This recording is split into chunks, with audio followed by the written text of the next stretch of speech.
Hi, hello, welcome to our channel Anu's Kitchen Time. Today's recipe బీరకాయ ఎండు రొయ్యలు. చాలా బాగుంటుంది, చాలా త్వరగా కూడా అయిపోతుంది. ఎండు రొయ్యల కాంబినేషన్లో ఇష్టపడే వాళ్ళు ఇది డెఫినెట్గా ఇష్టపడతారు. ముందుగా వెసలు పెట్టుకుని 2 to 3 స్పూన్స్ ఆయిల్ వేసుకోవాలి. ఇక్కడ నేను వేరుశనగ నూనె వేసుకున్నాను. 3 స్పూన్స్ వేరుశనగ నూనె వేసుకుని వేడి చేసుకున్నాను.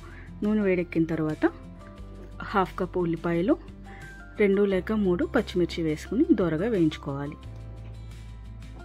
కొంచెం కరివేపాకు కూడా వేసి వేయించుకున్నాక ముందుగానే కడిగి శుభ్రం చేసుకుని ఒక 10 నిమిషాలు నానబెట్టుకున్న ఎండు రొయ్యలను కూడా ఇందులో వేసి బాగా కలుపుకోవాలి. నూనెలో ఎండు రొయ్యలు కొంచెం మగ్గిన తర్వాత సన్నగా తరిగిన బీరకాయ ముక్కలను వేసుకోవాలి.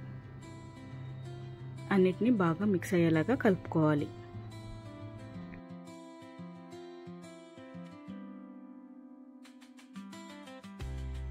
ఇందులో 1 స్పూన్ సాల్ట్, 1/2 స్పూన్ పసుపు వేసి బాగా కలిపి మూత పెట్టి మగ్గనివ్వండి. బీరకాయలో ఉన్న వాటర్ అంతా బయటికి సపరేట్ అవుతుంది.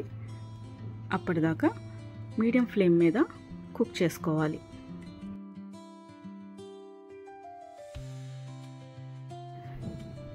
ఇలా ఒక 5 to 6 కుక్ చేసిన తర్వాత బీరకాయలోంచి వాటర్ అంతా ఇలా సపరేట్ అయిపోతుంది.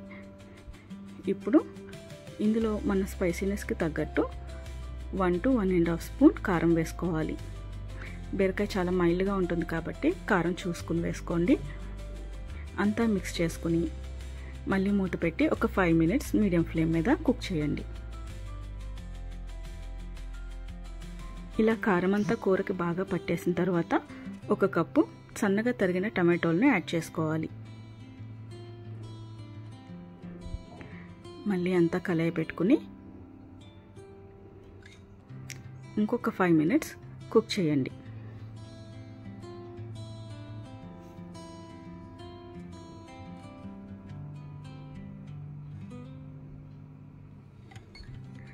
ఇప్పుడు కొంచెం వాటర్ అంటే ఒక 1/2 గ్లాస్ వరకు వాటర్ పోసుకుని హై ఫ్లేమ్ మీద కుక్ చేసుకోవాలి.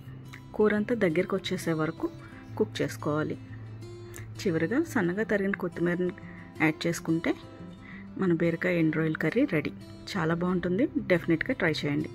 Thank you for watching. Please subscribe my channel. Thank you.